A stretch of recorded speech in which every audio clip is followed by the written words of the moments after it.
Welcome to CTV news. నా పేరు స్మరత. మీడియాపై వైకాపా నేత విజయసాయిరెడ్డి వ్యాఖ్యలను ఖండిస్తూ తునిలో జర్నలిస్టులు నిరసన చేపట్టారు. విజయసాయిరెడ్డి మీడియాకు క్షమాపణ చెప్పాలని డిమాండ్ చేస్తూ తహసీల్దార్ వినతి పత్రం అందజేశారు. రాజ్యసభ సభ్యుడు విజయసాయిరెడ్డి మీడియా ప్రతినిధులపై చేసిన అనుచిత వ్యాఖ్యలను వెనక్కి తీసుకోవాలని డిమాండ్ చేస్తూ మీడియా ప్రతినిధులు తుని తహసీల్దార్ కార్యాలయంలో నిరసన ప్రదర్శన చేశారు. Tuni print and electronic media ప్రతినిధులు స్థానిక ఎంఆర్ఓ కార్యాలయంలో విజయసాయిరెడ్డికి వ్యతిరేకంగా నినాదాలు చేస్తూ తహసీల్దార్కు వినతి పత్రం అందించారు. ఈ సందర్భంగా వీరు మాట్లాడుతూ మీడియా ప్రతినిధులపై రాజ్యసభ సభ్యుడు విజయసాయిరెడ్డి చేసిన వ్యాఖ్యలను తీవ్రంగా ఖండించారు. సాయిరెడ్డి వ్యాఖ్యలు పత్రికా స్వేచ్ఛకు భంగం కలిగించేలా ఉన్నాయని తెలిపారు. విజయసాయిరెడ్డి వెంటనే బహిరంగ క్షమాపణ చెప్పాలని డిమాండ్ చేశారు. ఈ కార్యక్రమంలో సీనియర్ పాత్రికేయులు పసగడగుల రాంబాబు, రియాజ్, ప్రభాకర్, ధర్మరాజు, శివాజీ, మధు, శ్రీధర్, ప్రవీణ్, చక్రవర్తి, వెంకట్, ఉప్పలపాటి, వెంకటరమణ, సాగర్, ప్రకాష్, స్వామి, లోవరాజు, నాగశ్రేణు, మణికంఠ, ప్రసాద్ తదితరులు పాల్గొన్నారు.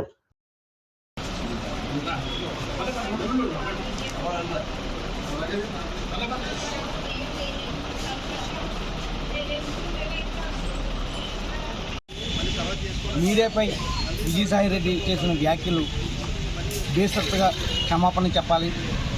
ఆయన రాజ్యసభ నుంచి రద్దు చేయాలి. ఎందుకంటే మీడియా అనేది ప్రజాప్రతినిధులకి, ప్రభుత్వాలకి, ప్రజలకి వారధులండి. ఎవరైనా వచ్చి వాళ్ళ విషయం తెలియజేస్తున్నప్పుడు ప్రజలకు తెలియజేయడం అనేది మీడియా యొక్క ప్రధాన ఉద్దేశం. ఆ విధంగా మేము టెలికాస్ట్ చేసామే కానీ మీ మీద మాకు ఏ విధమైన వ్యక్తిగత కక్షలు లేవు. మీకు ఏదైనా సమస్య ఉన్నప్పుడైతే దాన్ని మీరు చట్టం దృష్టి తీసుకెళ్ళడం, కోర్టుకు తీసుకెళ్ళడం అనేది చేయాలి తప్ప మీడియా యాజమాన్యంపై అనుచిత వ్యాఖ్యలు చేయడం, ఏకవచనంతో పిలవడం అనేది మీ సంస్కారహీనతకి అర్థం పడుతుంది. ఇప్పటికైనా తెలుసుకోండి. మీ ద్వారా మీకు, మీ కుటుంబానికి, మీ పార్టీ కూడా చెడ్డ పేరు వస్తున్న సంగతి మీకు తెలియకపోవడం అనేది చాలా హాస్యాస్పదంగా ఉన్నది. ఎందుకంటే ఒక రాజ్యసభ సభ్యుడిగా ఒక ఉన్నతమైన పదవులు ఉన్నవాడు మీడియాను గౌరవించకపోవడం అనేది ఎంత దారుణమైన విషయం అనేది మీకు తెలియాలి.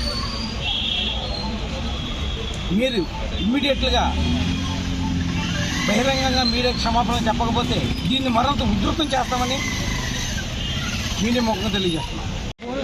ఆర్టికల్ 19 ప్రతి ఒక్కరికి స్వేచ్ఛగా స్వతంత్రంగా మాట్లాడే దీనిలో భాగంగానే మీడియా ప్రభుత్వం ప్రజల యొక్క వారధిగా పనిచేస్తూ ప్రజల సమస్యలను పాలక దృష్టికి తీసుకెళ్లడంలో భాగంగా ఈరోజు మీడియా పనిచేస్తుంది. అటువంటి మీడియాపై విజయసాయిరెడ్డి గారు ఒక పార్టీలో ఒక కీలక పాత్ర పోషించడం, అదేవిధంగా రాజ్యసభ సభ్యుడిగా ఉన్న ఒక వ్యక్తి మీడియా యాజమాన్యాలను భయభ్రాంతులకు గురి చేయడం, మీ అంతు తేల్చుకోవాలనే ఒక భయంకరమైన వాతావరణం సృష్టించడం అనేది చాలా దురదృష్టకరం.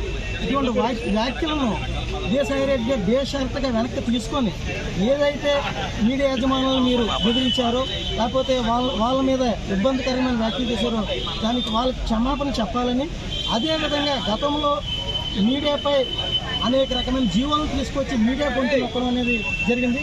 కానీ అటువంటి పరిస్థితులు ఇప్పుడు కూడా కొనసాగించడం అనేది మంచి పద్ధతి కాదు. ఈ ప్రభుత్వంలో కూడా మంచిగా సంక్షేమాన్ని కానివ్వండి, జర్నలిస్టుల యాజమాన్యాల అవసరాలను గుర్తించి ప్రభుత్వం ముందుకు తీసుకెళ్లిన తరుణంలో ప్రతిపక్షంలో ఉన్న విజయసాయిరెడ్డి గారు సహనాన్ని కోల్పోయి ఇటువంటి వ్యాఖ్యలు చేయడం అనేది మంచి పద్ధతి కాదు. అదేవిధంగా విశాఖపట్నంలో ఆయన ప్రెస్ మీట్ పెట్టినప్పుడు ఒక జర్నలిస్ట్ సోదరుని ఏకవచనంతో వీరా ఉదయ్ నువ్వు పిల్లగాడివి నీకేం తెలుసు అనే వ్యాఖ్యలు చేయడం అనేది మా జర్నలిస్టులందరినీ అవమానించినట్టుగానే ఉంటుంది. జర్నలిస్ట్ అనేవాడు చిన్న పెద్ద ఉండదు, ఆడు రాసే డెప్లో ఉంటాడు. దాన్ని గుర్తుంచుకొని విజయసాయిరెడ్డి గారు జర్నలిస్టులు క్షమాపణ చెప్పాలి.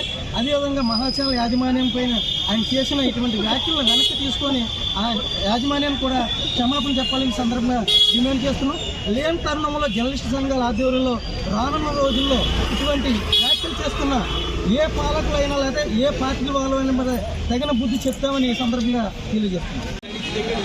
దేవాదాయ ధర్మదాయ శాఖ అసిస్టెంట్ కమిషనర్గా పనిచేస్తున్న సందీపై